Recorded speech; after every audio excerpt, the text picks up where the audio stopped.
também fazendo nesse mês a divulgação para a inscrição dos alunos para o pré-vestibular solidário.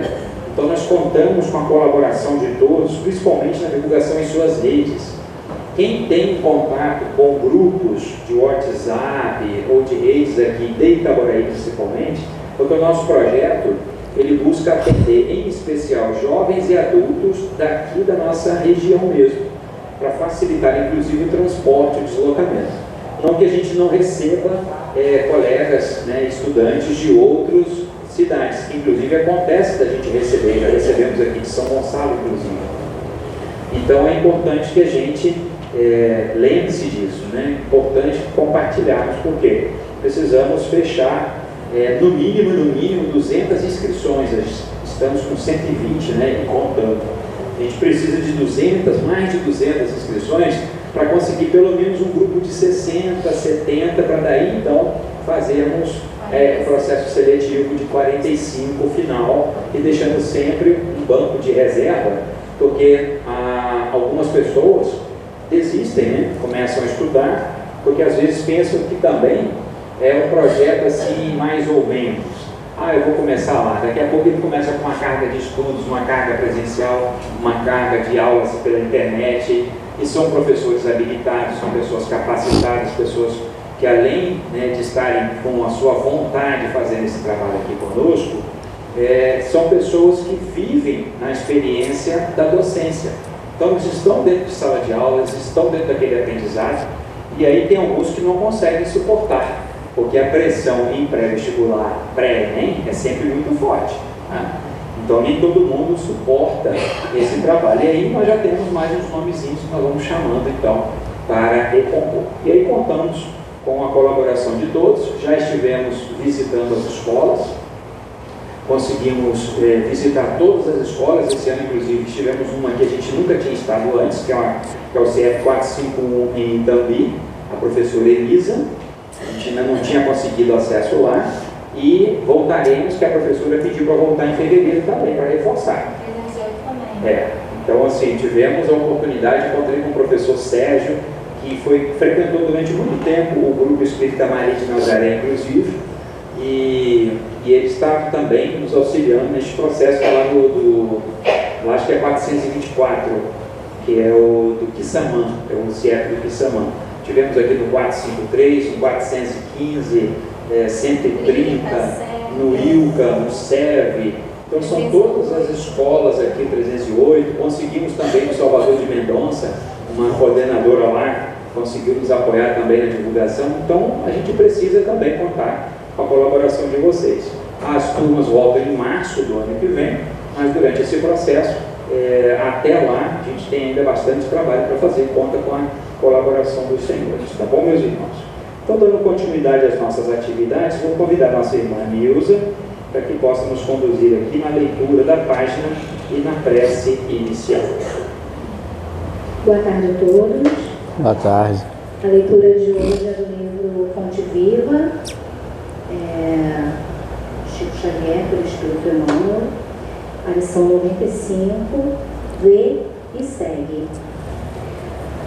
Uma coisa sei, eu era cego e agora vejo. Essa palavra de João está no capítulo 9, versículo 25. Apesar de trabalho renovador do Evangelho nos círculos da consolação e da pregação desdobrar-se diante das massas, semeando milagres de reconforto na alma do povo, o serviço sutil e quase desconhecido do aproveitamento da Boa Nova é sempre individual e intransferível.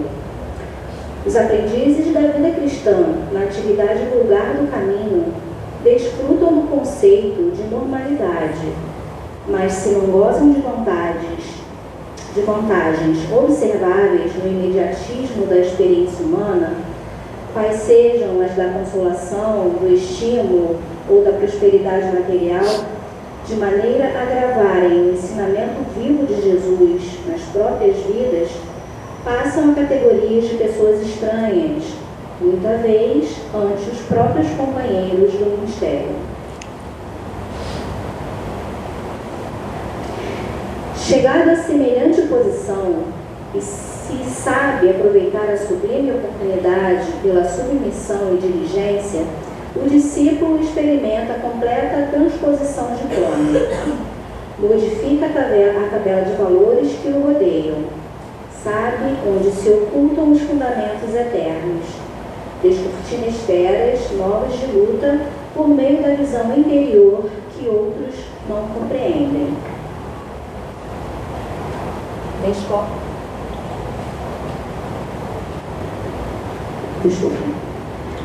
Descortina esferas novas de luta por meio da visão interior que outros não compreendem.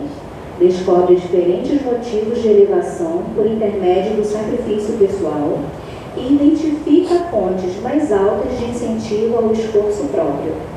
Em vista disso, frequentemente provoca discussões acesas com respeito à atitude que adota à frente de Jesus. Por ver com mais clareza as instruções reveladas pelo Mestre, é tido a conta de fanático ou retrógrado, idiota ou louco. Se, porém, procuras efetivamente a redenção com o Senhor, prossegue seguro de ti mesmo, repara sem aflição e sem desânimo as contendas que a ação genuína de Jesus em ti recebe de corações incompreensivos e estacionários. Repete as palavras do cego que alcançou a visão e segue para diante. Nesse momento, quem se sentir à vontade, pode fechar os olhos, elevar o pensamento a Deus, pensar em Jesus, pedindo a Deus a espiritualidade, a nossa mentora, fundadora, a nossa mentora dessa casa, Dona Nair Cruz, que nos abençoe, e agradecemos a oportunidade de podermos estar aqui desfrutando dos ensinamentos que iremos receber. Que o nosso irmão Gilson receba todo o amparo na sua fala no dia de hoje. Que a mensagem que ele irá nos passar possa nos transformar um pouco mais. Que a cada dia é o que Jesus espera de nós. No nosso íntimo, no nosso coração, que Ele sabe bem. Pedimos todo amor, Senhor Jesus, olhe por nós, nos abençoe, nos ajude a caminhar para a Tua senda, cada vez mais perto de Ti. Te pedimos que envolva esta nossa casa de amor, que envolva os nossos vizinhos, que envolva todas as pessoas aqui em volta, no entorno, aquelas pessoas que precisam, Senhor, do Teu olhar mais especial. Te peço também pelas casas de saúde no entorno dessa comunidade. Esteja, Senhor, quantas pessoas que necessitam também de cuidado. Nos dê a perseverança, a vontade de sempre te seguir, porque contigo o fardo é breve. Esteja conosco hoje e sempre, Senhor, que assim seja. Graças a Deus. Graças a Deus. Muito obrigado, minha irmã. Então, nós convidamos os jovens e os mais jovens, os menos jovens, ou jovens há menos tempo, para a evangelização. E nós ficaremos aqui, como foi apresentado, com o nosso irmão Gilson Morrone, que é o dono da casa, e tem hoje a missão de trazer para nós o tema O Sacrifício Mais Agradável a Deus. Vamos então ouvir o nosso irmão com atenção e com carinho. Bom trabalho. Obrigado, irmão. Obrigado. Está sentado, viu? Tá.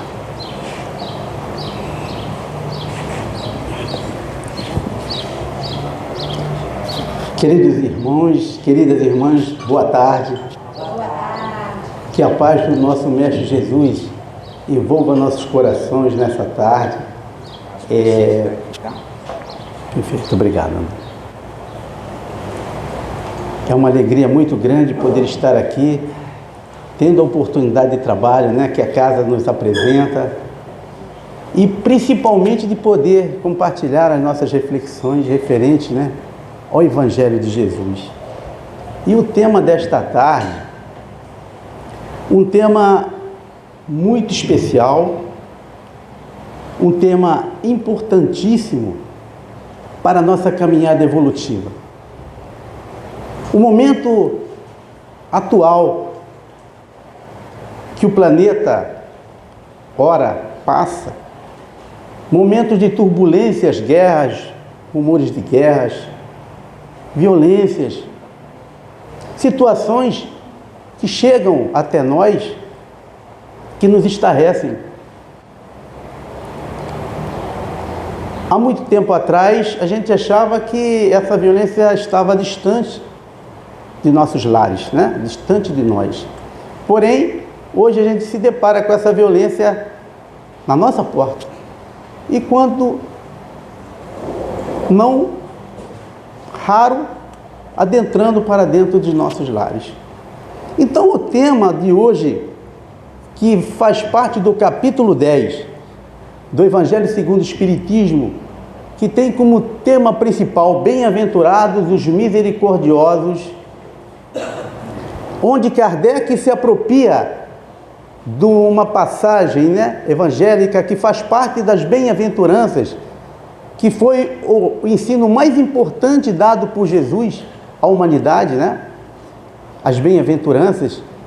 E uma dessas bem-aventuranças, ela é narrada por Mateus no capítulo 5, versículo 7. Bem-aventurados os misericordiosos, porque alcançarão misericórdia. O que é misericórdia? Misericórdia é uma palavra que é formada, né, pelo termo miserere, que significa ter compaixão, e corde, que significa coração. Então, misericórdia significa ter compaixão no coração.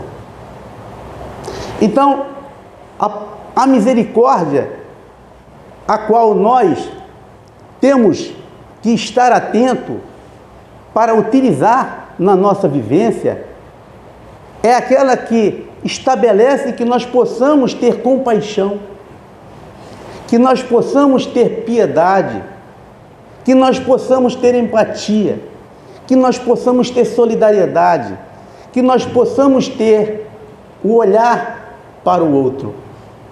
E no sentido mais amplo, a misericórdia estabelece também o perdão das ofensas, a indulgência, a reconciliação. Esse capítulo 10, eu consinto a cada um de vocês que, se puderem, possam fazer a leitura, porque além de ser um capítulo precioso para a nossa caminhada evolutiva, ele vai nos chamar a atenção do que nós temos feito para poder praticar essa misericórdia que foi ensinada por Jesus durante a sua estadia no nosso orbe. Aquele que só trouxe amor, aquele que só ensinou o amor, né, sofreu perseguições, foi supliciado, foi crucificado. Mas mesmo diante de toda, né, essa problemática, essa dificuldade, em nenhum momento se viu Jesus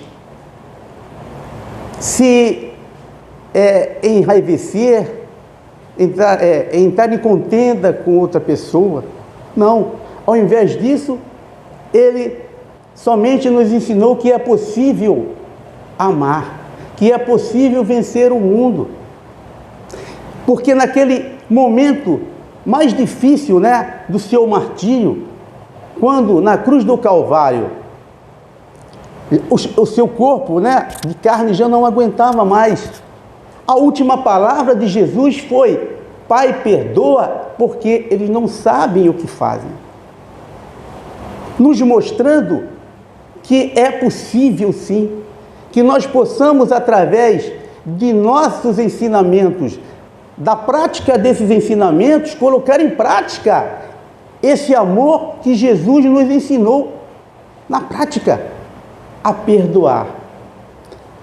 Então hoje, nós iremos reflexionar sobre os itens 7 e 8 desse capítulo 10, que fala sobre o sacrifício mais agradável a Deus.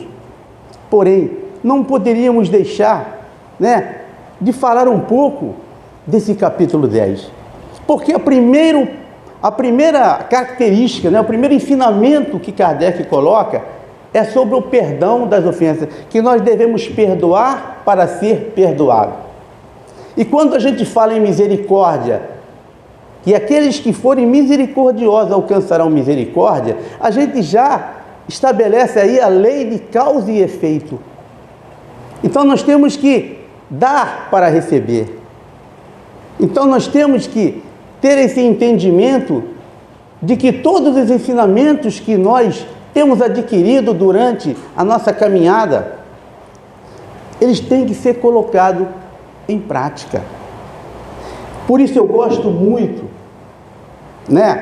de falar sobre uma palavra de Emmanuel, que ele fala que nós espíritas cristãos temos um patrimônio de entendimento muito maior que os irmãos de outras doutrinas. Sabemos de onde viemos, sabemos por que estamos aqui, sabemos qual o nosso objetivo, sabemos o que temos que fazer para alcançar esse objetivo, que estamos encarnados ora numa veste carnal, com o intuito de progredir. E aí, a nossa reflexão: o que nós temos feito com todo esse conhecimento, com todo esse patrimônio que Emmanuel nos chama a atenção? O que nós temos feito? Então, neste capítulo, este tema sobre a misericórdia, sobre o perdão, sobre a reconciliação, no momento em que estamos, como o nosso irmão André falou, entrando num mês onde os nossos corações se abrandam, a solidariedade, ela alcança outros patamares. Precisamos então fazer a reflexão de que nós temos feito com tudo isso que nós já sabemos. E o que nós faremos a partir do momento em que nós tomarmos conhecimento, então, do que Deus pede para nós. O que agrada a Deus? Qual o sacrifício que agrada a Deus? Então, primeiramente, é importante a gente fazer a contextualização desta palavra de Jesus. Quando ele diz que o sacrifício que mais agrada a Deus, essa passagem se encontra em Mateus, no capítulo 5, versículo 23 e 24, que diz assim: se, portanto, quando fordes depor vossa oferenda no altar, vos lembrardes de que vosso irmão tem qualquer coisa contra vós, deixai vossa dádiva junto ao altar, e ide antes reconciliar-vos com o vosso irmão, depois voltai a oferecê-la. Por que Jesus fala em sacrifício, É importante a gente saber que os sacrifícios eram utilizados, remota de séculos e séculos, Na antiguidade, o sacrifício era utilizado, pelos reis em busca de proteção, de poder. Então eles imolavam animais, eles colocavam, eles ofertavam alimentos, e até em alguns momentos eles também imolavam humanos. Se a gente for estudar a antiguidade, a gente vai ver que isso ocorria. Não? E naquele tempo eles faziam com o intuito, sim, de alcançar a proteção de Deus, por gratidão, né, por uma colheita bem feita, né, farta, eles também faziam esse tipo de oferenda. Então isso remonta de muitos séculos. Mas nós tivemos também, né, no Antigo Testamento, um exemplo, né, do Abraão, né, que Deus, diz assim, né, na Bíblia, que Deus pede a Abraão que imole o seu filho Isaque. E assim Abraão faz, caminha 3 dias para o monte Moriá, né? Moriá, 3 dias, levando o seu filho para ser imolado em nome de sua fé a Deus. E vejam que 3 dias caminhando, em certo momento, Isaque diz a ele: onde está o cordeiro que será imolado? E Abraão diz: Deus proverá. E no momento em que ele prepara o altar, coloca seu filho Isaque amarrado em cima desse altar. E quando ele se prepara para fazer o sacrifício, Deus diz a ele: troque por um carneiro. E assim foi feito. E aquele lugar ficou chamado exatamente de Deus proverá. Por conta de que Deus, naquele momento, vê o tamanho da fé de Abraão. Então vejam que no Antigo Testamento o sacrifício também era utilizado. E também pelos judeus. Eles, no templo, né, de Jerusalém, faziam os seus sacrifícios. Eram ali colocados, feito holocausto, que holocausto significa que você coloca a sua oferta e essa oferta ela queima totalmente. E eles normalmente faziam o holocausto com a situação de estabelecer uma fé completa em Deus. Era feito o holocausto, a queima total da oferta, né? Da dádiva. Também tinha eles colocavam no altar, né, a oferta de manjares, né, que era feito com grãos de farinha.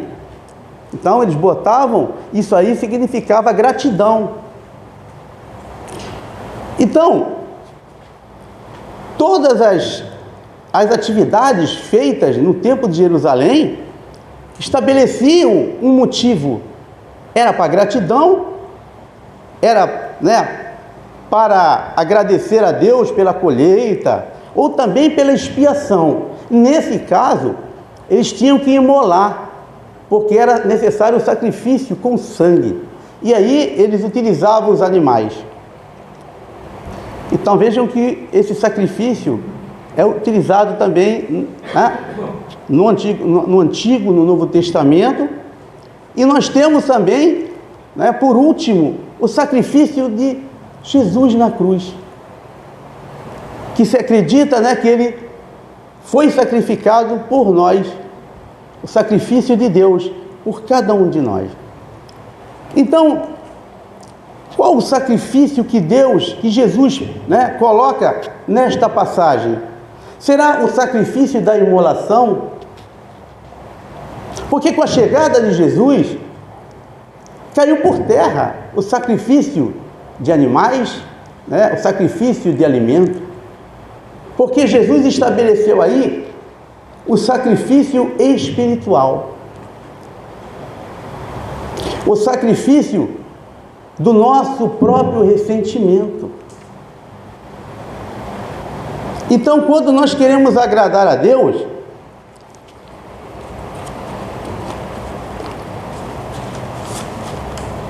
quando nós nos preparamos para agradar a Deus, citando como exemplo o dia de hoje, quando nós nos preparamos para vir para esta casa espírita, muito de nós estabeleceu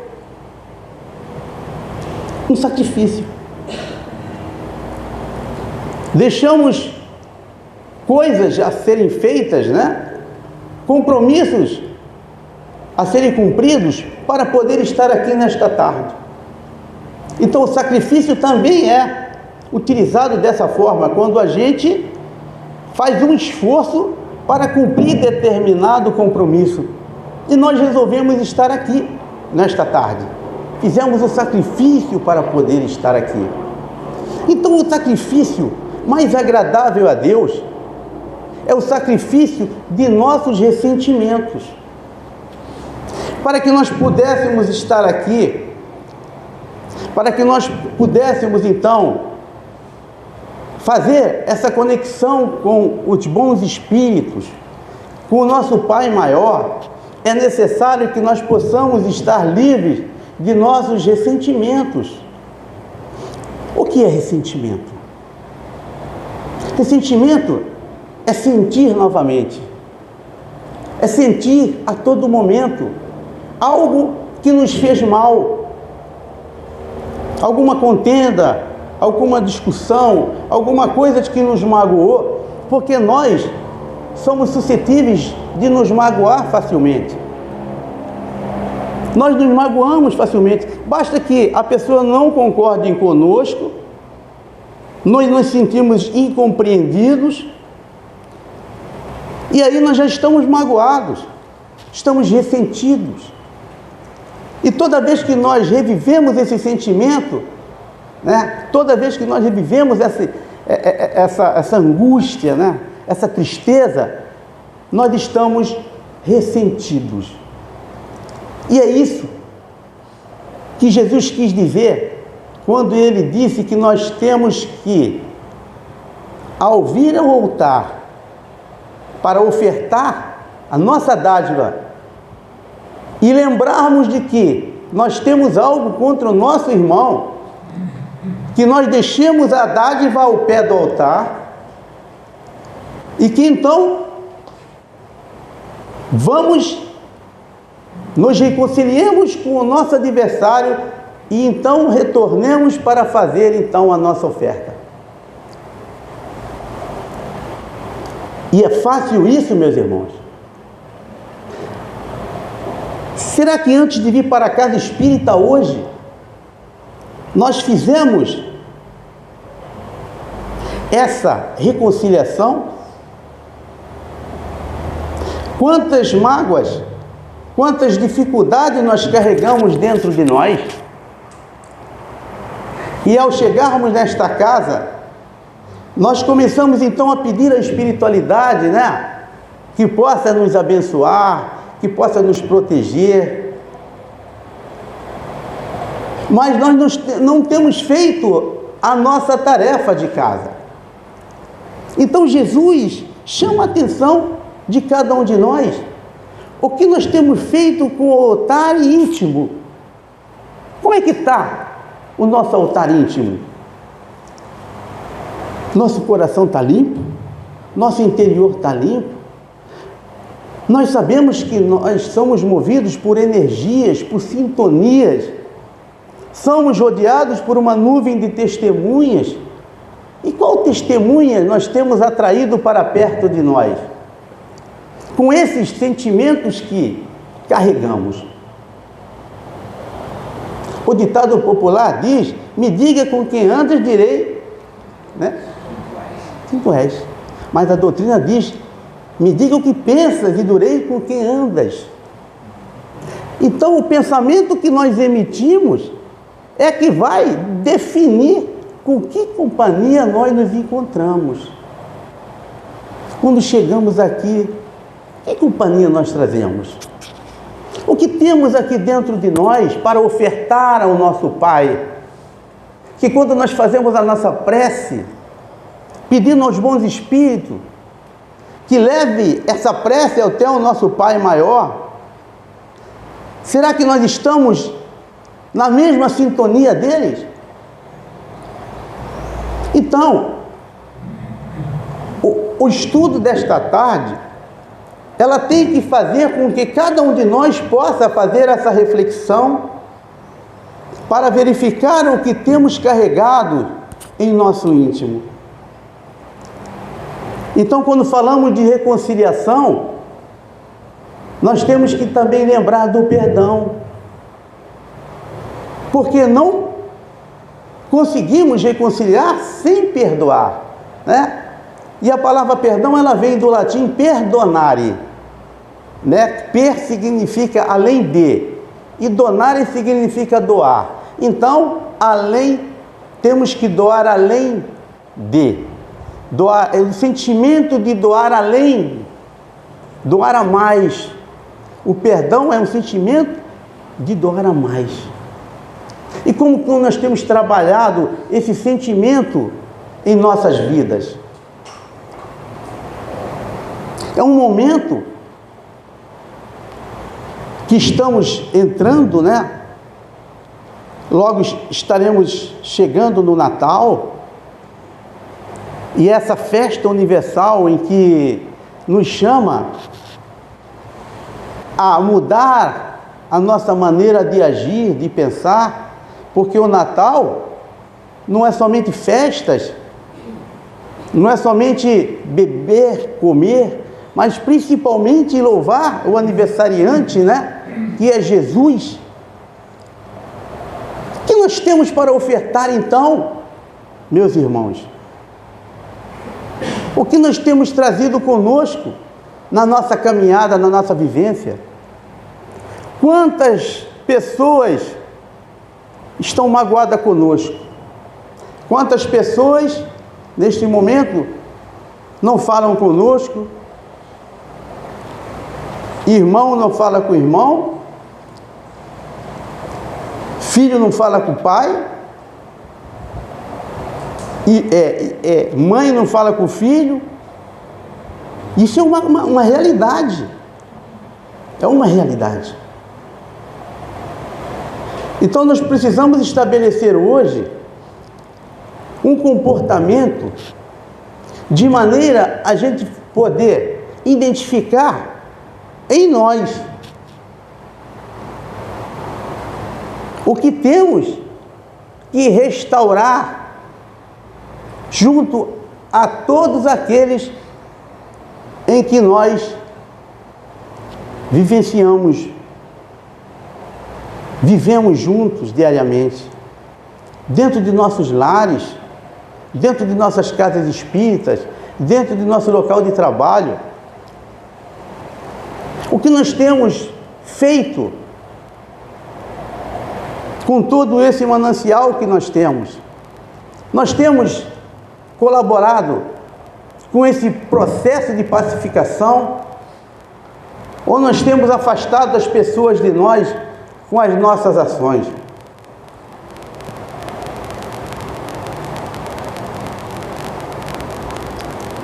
E é importante, por isso eu trouxe o livro Boa Nova, que também traz uma mensagem no seu capítulo 10, coincidentemente, já que o Evangelho também é o capítulo 10, que fala sobre o perdão. Então esse livro Boa Nova, de Chico Xavier, pelo espírito de Humberto de Campos, traz um capítulo maravilhoso sobre o perdão. E o que é mais importante, né, que eu fiz questão de trazer para cá, é o momento em que Pedro, ele faz a célebre pergunta a Jesus: quantas vezes eu devo perdoar ao meu irmão, aquele que pecou contra mim? 7 vezes 7 vezes? E Jesus diz: não 7 vezes 7, mas 70 vezes 7. Mostrando para nós que o perdão é ilimitado. Não é um número. Você tem que perdoar o seu irmão quantas vezes ele errar contra você. E aí, o importante desse livro, quem puder ler, gente, lições maravilhosas. Essa do perdão, então, traz muitas coisas para a nossa reflexão. E essa parte de Pedro, porque Pedro era um patriarca, né? Pedro era um incisivo, aquele apóstolo que era o líder, né? Não foi à toa que Jesus troca o nome dele de Simão para Pedro. Pedro, pedra, né? Liderança, estabelecendo a sua igreja. Porque Pedro ele inicia a sua missão. Ele encontra, então, em sua caminhada, muitos perseguidores. A todo momento, Jesus era perseguido.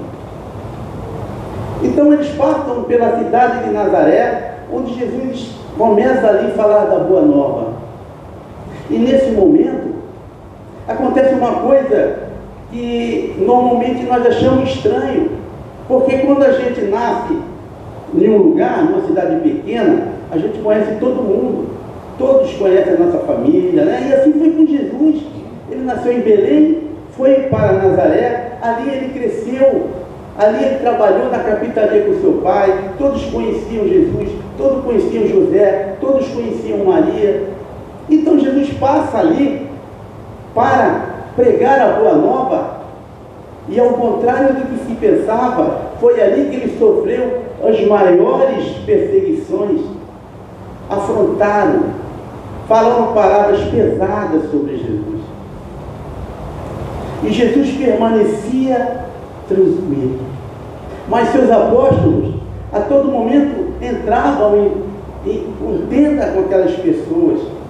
Os mais exaltados eram Pedro e Felipe. Eles olhavam para Jesus e não via nenhuma reação de Jesus. E aquilo estava incomodando eles. Aquela situação, né, das pessoas falando, das pessoas xingando, incomodou tanto, os apóstolos começaram até a discutir entre si, porque Felipe queria que Jesus se pronunciasse, Pedro também. Tiago queria debater com aquelas pessoas, mas Jesus permanecia tranquilo. E assim, Jesus, vendo que as coisas começavam a ficar piores, né, ele resolve sair da cidade. E aí eles saem, vão até Cafarnaum. Passados alguns dias, Pedro e Felipe abordam Jesus. E aí perguntam, é importante, né, a gente falar na íntegra aqui, quando Pedro diz: mestre, chamaram-vos servo de Satanás, e reagimos prontamente, dizia Pedro com sinceridade ingênua. Observávamos que por vós nunca ocorríeis a contradita. Ajuntava Felipe, convicto de haver prestado excelente serviço ao mestre bem-amado. E por isso revidamos o ataque com a maior força de nossa expressão. Afinal, saindo de suas reflexões silenciosas, o mestre interrogou: acaso poderemos colher uvas nos espinheiros? O que Jesus estava dizendo? Jesus estava dizendo que o povo da época, principalmente o povo de Nazaré, não entenderam a missão de Jesus. Nós que já temos conhecimento, muitas vezes ainda não entendemos. Então Jesus estava dizendo que chegaria o tempo em que essas pessoas não entenderiam a Boa Nova, mas daquele não era o momento. E aí ele diz: de que serviriam as longas discussões públicas, inçadas de doestos, acusação desonrosa e zombarias? Ao termo de todas elas, teríamos apenas menores probabilidades para o triunfo glorioso do amor e maiores motivos para separatividade e odiosas dissensões.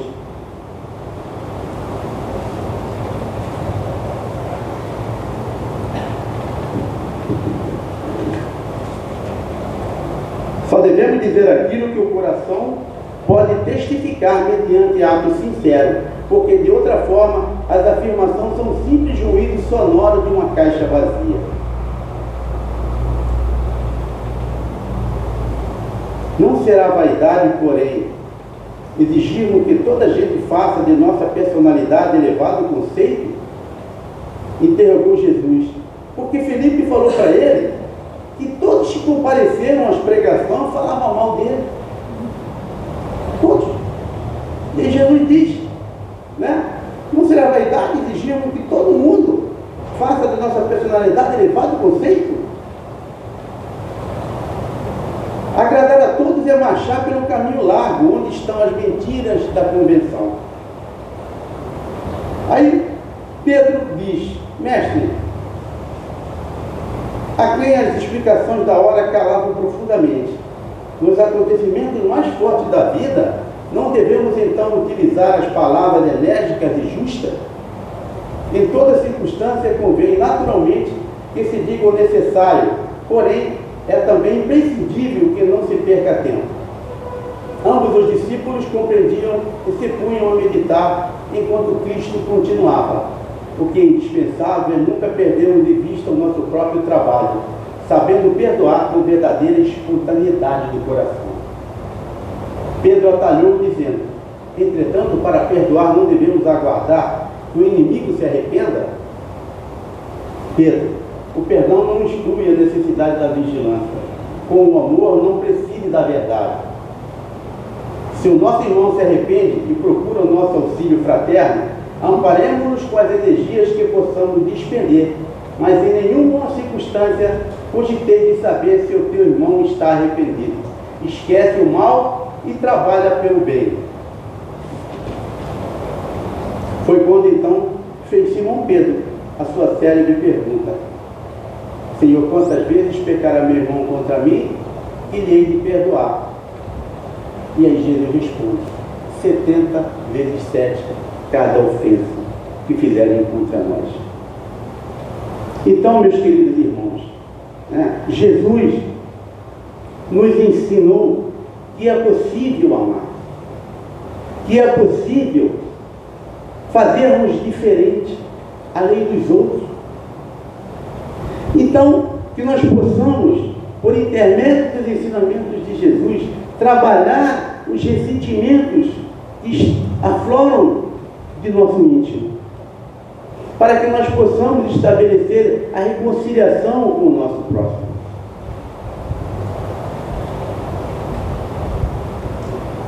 O que tem atrapalhado a nossa convivência dentro do nosso lar, dentro do nosso trabalho, da nossa casa espírita,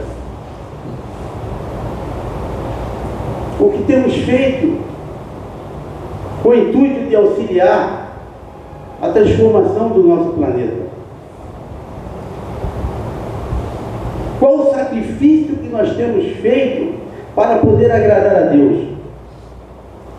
Ora, já sabemos que esse sacrifício é estabelecido quando nós nos melhoramos, quando nós trabalhamos esse sentimento, de rancor, de mágoa, de raiva, de cólera, que nós temos dentro de nós, por conta ainda do nosso processo de evolução. No momento evolutivo que nos encontramos, nós ainda sentimos, passamos por esses sentimentos que acabam nos prejudicando na nossa caminhada. Então é necessário que a gente possa fazer esse trabalho de reforma íntima, para identificar o que precisa em nós ser mudado. A gente precisa primeiro identificar que eu preciso mudar, que eu preciso perdoar, que eu preciso trabalhar esse ressentimento, para que eu possa então imediatamente me reconciliar. Porque Jesus disse: reconcilia-vos com o vosso adversário enquanto estás com ele na caminhada, para que ele não te entregue o juiz, para que o juiz não te entregue o ministro da justiça, e aí não seja jogado numa prisão, e dali não sairás enquanto não tiveres pago o último centavo, o último centavo. Somos espíritas imortais. Então, todas as vezes que nós continuamos alimentando essa mágoa dentro de nós contra o nosso próximo, e caso um de nós venha a desencarnar, o processo pode piorar, porque um irmão desencarnado, um irmão com sentimentos de raiva, de egoísmo, de ódio, ele pode contra nós estabeleceram um processo de obsessão, chegando à subjugação, que é o processo mais alto. E aí nós estamos devidamente enrolados com isso. Então que nós possamos trabalhar de maneira a poder nos reconciliar, gente. É o momento de fazer essa reflexão. Verificar quantas pessoas nós temos que têm algo contra nós. Ou quantas pessoas nós temos que nós não simpatizamos, que nós estabelecemos uma contenda, uma pequenininha dificuldade que nós vivemos com essa pessoa, que se nós não trabalharmos, isso vai se transformando numa mágoa, e a mágoa causa problemas psíquicos, problemas físicos. Então nós espíritas já temos o conhecimento e sabemos que mesmo que nós saiamos desta vida, nós iremos estabelecer ali um processo de vinculação com essa pessoa. Então nós temos que aproveitar agora, enquanto estamos com ela na caminhada, para podermos então fazer a nossa parte. Estabelecer então uma melhoria de nossas ações, de nossos pensamentos, de nossos sentimentos, buscando colaborar para o processo de pacificação do nosso planeta, que ora necessita demais. E a paz do mundo começa em nós e por nós. Precisamos fazer a nossa parte como filho de Deus, para que nós possamos estabelecer então uma integração com o nosso Pai, que espera que cada um faça a sua parte. Fomos criados com o intuito de amar.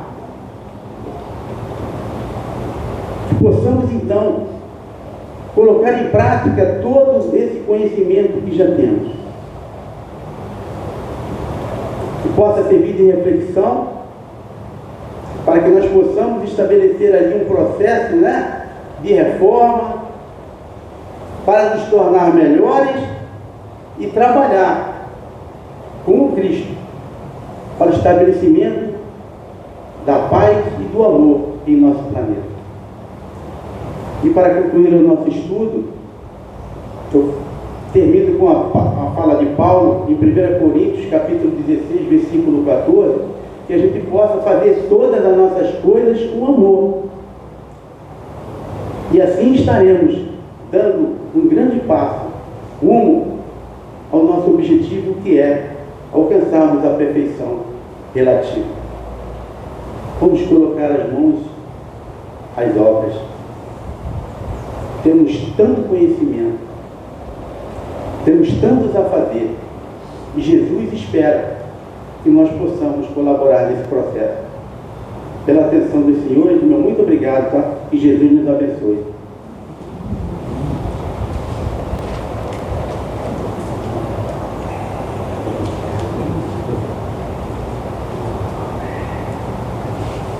Nós agradecemos ao nosso querido irmão Gilson Morrone, abrindo aí este mês, como falamos, um mês de muitas reflexões importantíssimas.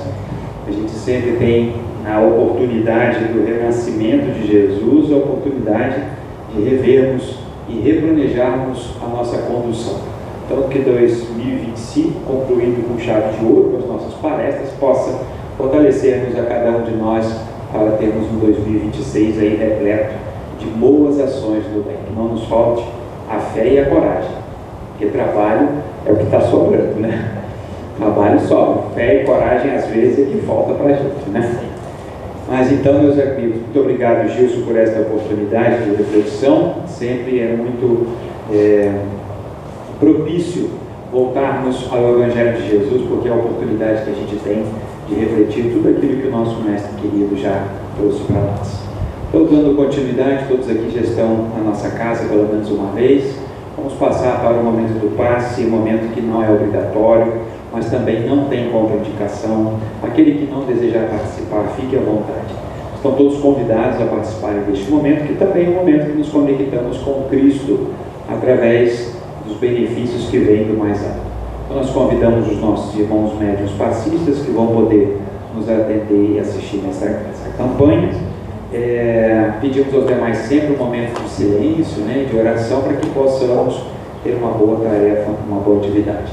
Terminando o passo, nós retornamos aqui para o encerramento do nosso encontro.